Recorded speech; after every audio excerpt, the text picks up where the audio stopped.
सद्गुरु तत्व में विलीन हो जाते, जो शब्द की ओर प्रयाण कर चुके हो और जो शब्द में विलीन है, ऐसे व्यक्तियों को कभी निम्न तरह के देवी देवताओं एवं निम्न तरह की भक्ति एवं निम्न कोटि के व्यक्तियों के साथ भी बैठना और बातें करना उचित नहीं है,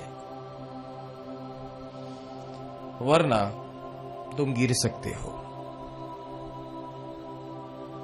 अगर कमजोर हो तो, अगर तुम्हारा दृढ़ मनोबल है तो इंशाअल्लाह तुमको कोई हिला ही नहीं सकता है, कोई नहीं। दृढ़ मनोबल ऐसा है कि बस एक कहूं तो है नहीं, दो कहूं तो गाली, साहिब मेरा एक है दूजा कहा न जाए। मेरा इस जगत में अगर परमात्मा मेरे लिए कोई है तो मेरा साहिब है, दूसरा कोई नहीं। दूजा साहिब मैं कहूं या दूजा साहिब मैं करूं, साहिब मेरा रिसाय। कि अगर किसी की ओर अगर मैंने निगाहें उठाकर भी देखा कि मेरे साहिब को दर्द होगा, क्योंकि हम एक है तो फिर दूसरा कहां से आया। और क्या तेरा विश्वास मुझ में नहीं था कि तुझे किसी और के दामन की ओर नजर उठाने की जरूरत भी पड़ी। कभी कभी कुछ लोगों देखा है कि निम्न कोटि के देवी देवता, निम्न कोटि की पूजा पाठ, निम्न और अलग अलग कर्म कांडों के प्रति आकर्षित होकर वो सदगुरुदेव की भक्ति से विलीन हो जाते हैं। कुछ लोग कहते हैं कि कर्म कांड सत्य है या ईश्वर सत्य है या सदगुरु सत्य है। मैं ये कहता हूं जहां तेरी श्रद्धा अटल है वही सत्य है। फर्क इतना है, तुम कर्म कांडों में अगर कोई क्रिया करते हो तो वहां तुम जड़ पदार्थों से करते हो। तुम हवन करते हो, देवी देवता की पूजा करते हो, वो भी जड़ पदार्थों के साथ, जड़ मूर्तियों के साथ करते हो। पर जब सदगुरु आपको मिलते हैं तो साकार और आकार और निराकार दोनों का समन्वय है साकार स्वरूप। वहां तुमको सब संज्ञाएं मिल जाती है। अगर तुम वहां अभिषेक करना चाहो तो अभिषेक कर सकते हो और ध्यान करना चाहो तो ध्यान कर सकते हो। इस अवस्था के अंदर आपको आत्म साक्षात्कार बहुत जल्दी होता है। जो जड़ क्रिया मतलब कि आकार उपासना और निराकार उपासना, इन दोनों उपासनाओं से अति उत्तम उपासना साकार उपासना है।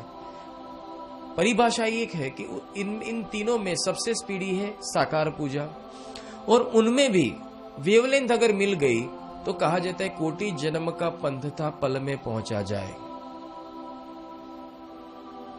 क्यों? क्योंकि अब तो वेवलेंथ ही मिलानी है, सोच मिलानी है। और सोच मिलती कब है जानते हो? जब भाव होता है, जब प्रेम होता है। जब प्रेम ही नहीं है तो वहां अपनापन रहता ही नहीं है, फिर एक फॉर्मेलिटी रह जाती है। और फॉर्मेलिटी के संबंध कैसे होते जानते हो?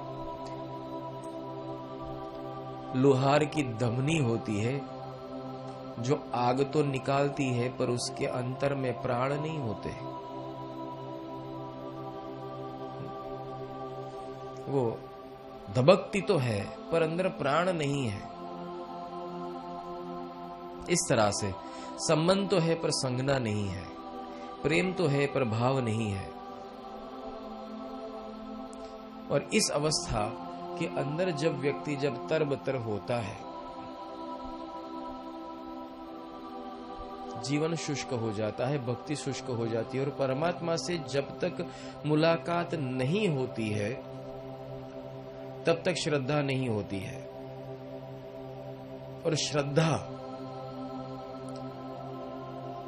प्रकट करने के लिए तुझे पहले श्रद्धा को फैलाना पड़ेगा, अनुभूति की ओर जाना पड़ेगा, इसलिए खुद को आगे बढ़ाना पड़ेगा। तुम बढ़ाते ही नहीं हो, सुन के घर चले गए,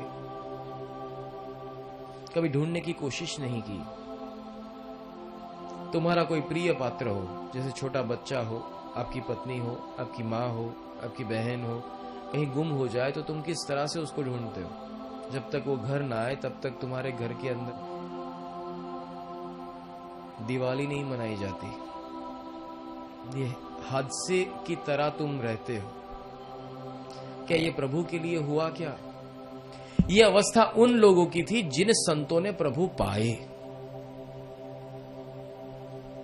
जिन जिन संतों ने प्रभु पाए उनके घरों में ये हादसे हुए थे। कौन से? कि हमारे प्रभु हमसे दूर क्यों चले गए और अब उनके बिना नहीं जीना।